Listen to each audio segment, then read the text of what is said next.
Bismillahirrahmanirrahim. Assalamu alaikum. Today's topic of the lecture is urinary tract infection. When we talk about the urinary tract infection, we talk about the genitourinary infection because of the close proximity of the two systems. And the pathogens of these two systems are usually the same. And healthcare professionals see these problems very commonly and mostly related to each other. Urine typically is a sterile medium, and the presence of any inflammatory cells or pus cells in the urine signify that there is some infection. And it is one of the most common infections which are seen in general practice and accounts for about 1 to 3% of consultations in clinics. Up to 50% of ladies will have a UTI in their lifetime, and UTIs in men are uncommon except for patients who are older than 60 years who have obstruction due to prostate or some other reason. And those are the males who will often be infected with UTI. Now, this is a serious problem and has significant morbidity because in elderly patients, when they have a frail body structure and the systems are really weak, then UTIs can cause significant deterioration in their health, can cause confusion, loss of appetite, and hence cause decrease of immunity to a more extent and hence cause serious problems. Now, most of these infections can either be ascending infections. Ascending infection means that an infection starts from the external urethral meatus and then goes up into the urethra, where it will cause urethritis, or can reach up to the bladder where it will cause cystitis, or it can ascend further from the ureter into the kidney where it will cause pyelonephritis. And infection, obviously you can understand that where there is infection there is inflammation. Where there is inflammation, the blood supply is usually not as adequate, and fibrosis and scarring may occur due to recurrent infections, which will obviously in result cause chronic renal damage. Now, mostly when we talk about UTIs, we talk about bacterial infections, but you must remember that fungal infections are also there, although not so common. So, the most common organisms which cause UTI are, as written in your textbooks, E. coli, Klebsiella, Pseudomonas, Proteus, and Staphylococcus aureus. These are the ones which are present in the community. In the hospital, however, E. coli, Streptococci, Klebsiella are more common. And obviously, in the reproductive system, bacterial infections are more common, and there can be viral infections like the herpes and fungal infections as well. Now, urine is an excellent medium for the culture of bacteria, and this invasion of the bacteria from the exterior through the urethra can cause infection in the bladder, as we've already talked. And from there, the bacteria can get absorbed into the bloodstream and go into the other urinary tract, that is the ureter, the kidney, where they cause pyelonephritis. Now, the reason for the women to have more frequent UTIs is that they have a shorter urethra, it has close proximity to the anal canal, and they lack the bacteriostatic prostatic secretions.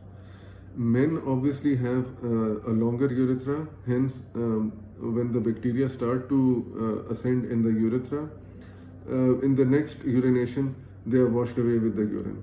But in women, obviously because of the shorter urethra, they soon reach into the bladder and cause cystitis. The other reason obviously in men, as I've just said, is due to the prostatic secretions. These prostatic secretions are bacteriostatic.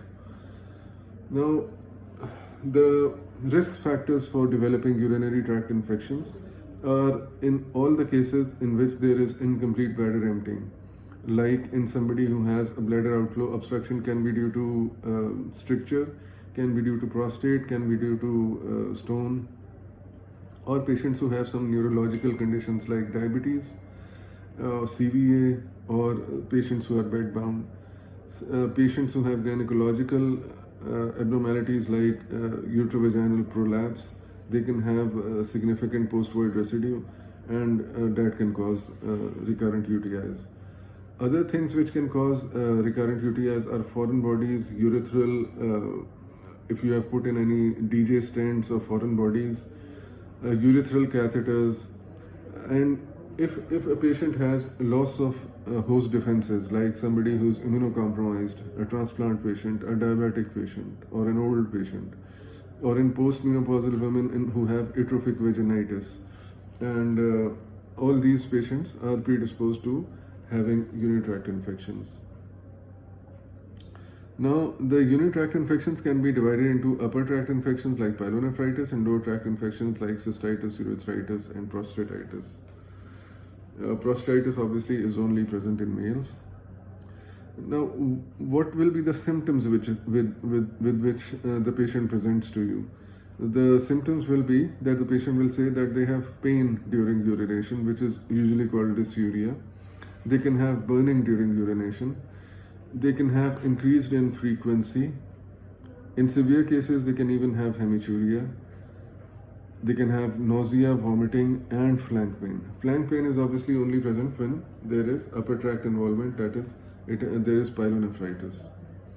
Now, as we have discussed in some webinars, the costovertebral angle, this is the angle found between the 12th rib, the iliopsoas muscle, and the angle that is present over there, this is called the costovertebral angle. And in these patients who have pyelonephritis, they can have a renal punch positive, that is a costovertebral angle tenderness. In overt bacterial infection, they can have urethral discharge. The male patients can have a tender prostate on digital rectal examination. Now, when you are investigating these patients, you first of all will order a urinalysis, which is known as a urine complete examination or urine detailed report. In this, you have to look for, as we have discussed, epithelial cells.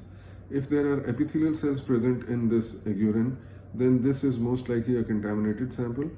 Otherwise, if there's no epithelial cells and the pus cells are present, then this is obviously a significant urinary tract infection. The other thing that you see in urinalysis are leukocyte esterase and nitrite.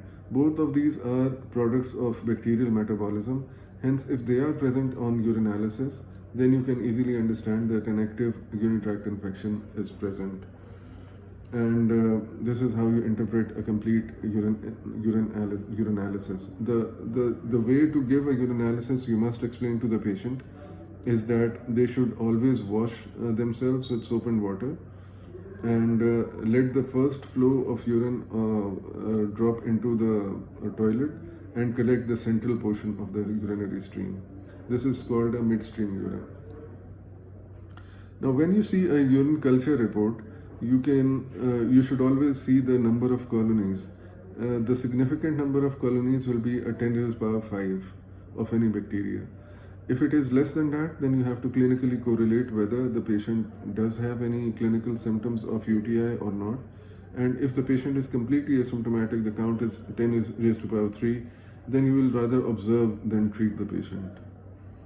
The most common pathogens we have already discussed: E. coli, Staphylococcus, Proteus, Klebsiella, Enterococcus, and the most common pathogens for urethritis are the Chlamydia trachomatis and Neisseria gonorrhoeae.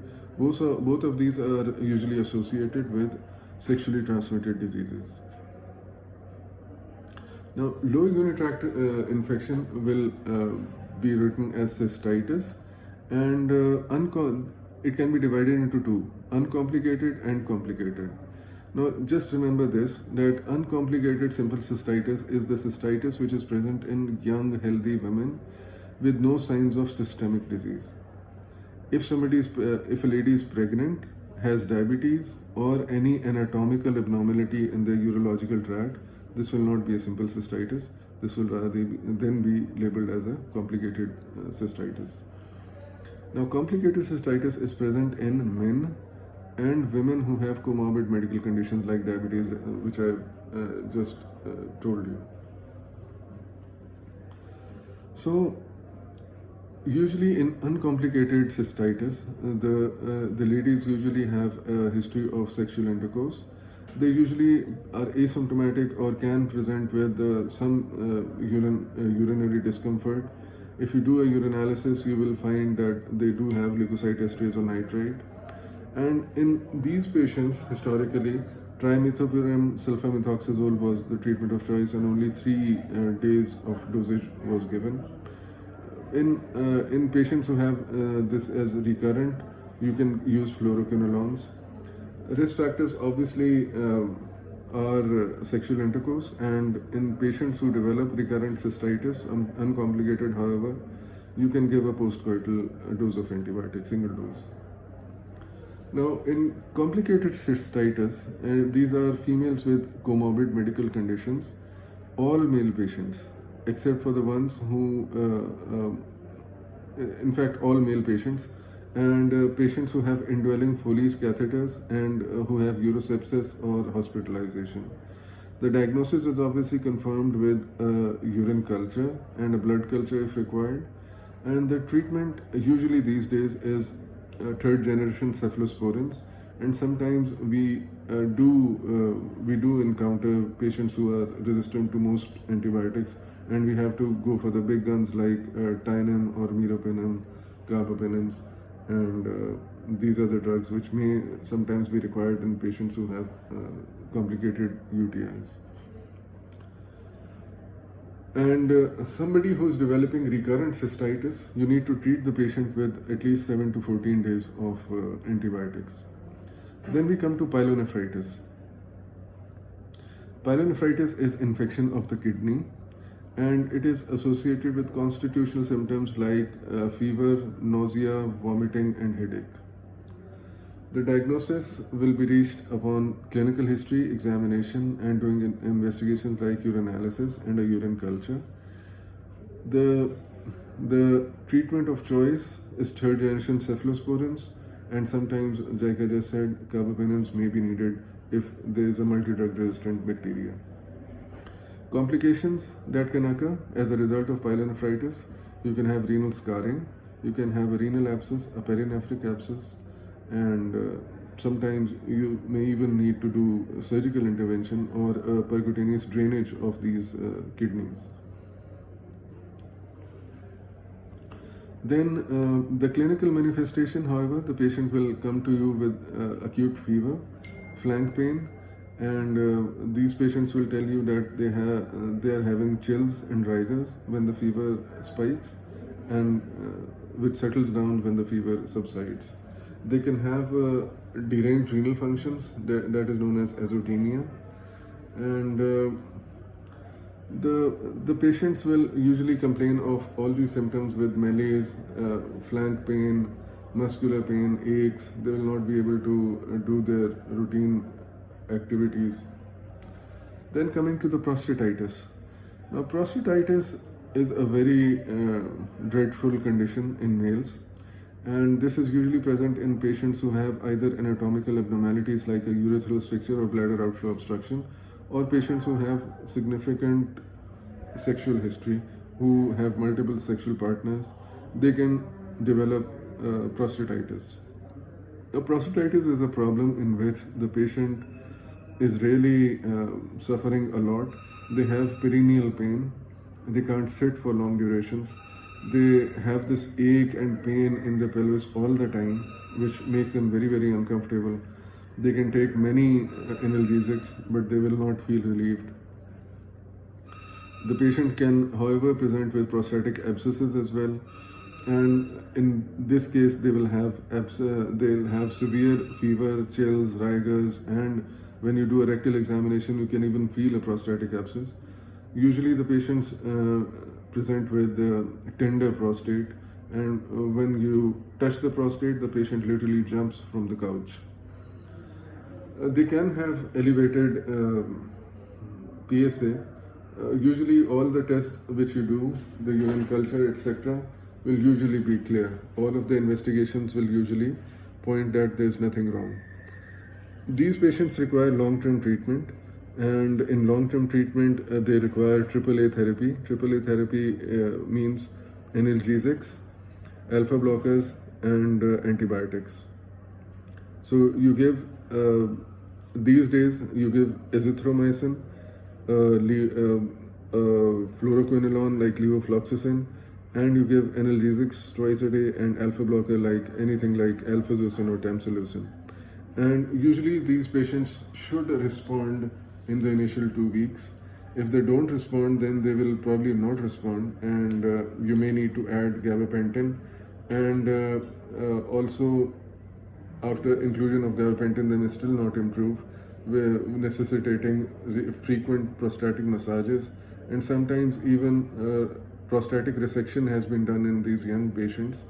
But even then, because the problem is that the nerves around the prostate, the periprostatic plexus of nerves, is irritated, and these patients then find it very difficult to live a normal life. The thing that they have to avoid is obviously avoid getting dehydrated and avoid multiple sexual contacts. Urethritis is most commonly associated with sexually transmitted disease. The most common organism is Chlamydia trachomatis, and in this, the females can very well be asymptomatic. They can have a clear watery discharge, but the male patients will have a lot of symptoms, and for that, to confirm, you will need a PCR test for chlamydia, a pelvic examination which will show you a clear discharge, and the treatment for this is azithromycin or doxycycline. Neisseria may also present with a pelvic discharge. Usually this discharge is not clear, and it has pus in it, and in these patients you need to give third generation cephalosporins or levofloxacin or spectinomycin in some cases. Always remember that if you are treating somebody with sexually transmitted disease, you must always treat both partners. If you treat one partner and leave the other one untreated, then the infection can go on and hence and forth. Okay, so this is basically all about urinary tract infection. There are some special consideration in older adults in which if there is bladder outlet obstruction, it has to be taken care of. Unless you take care of the bladder outlet obstruction, the infection is not going to leave the patient. And older patients sometimes with urinary tract infections will present with disorientation, nausea, inability to eat, and loss of sleep, etc. And they will not have any urinary symptoms, but when you investigate, you will find that they have a UTI. So always remember that urinary tract infection is a very important condition which needs urgent and good treatment. If you have any questions, you can always ask me. Take care. Allah Hafiz.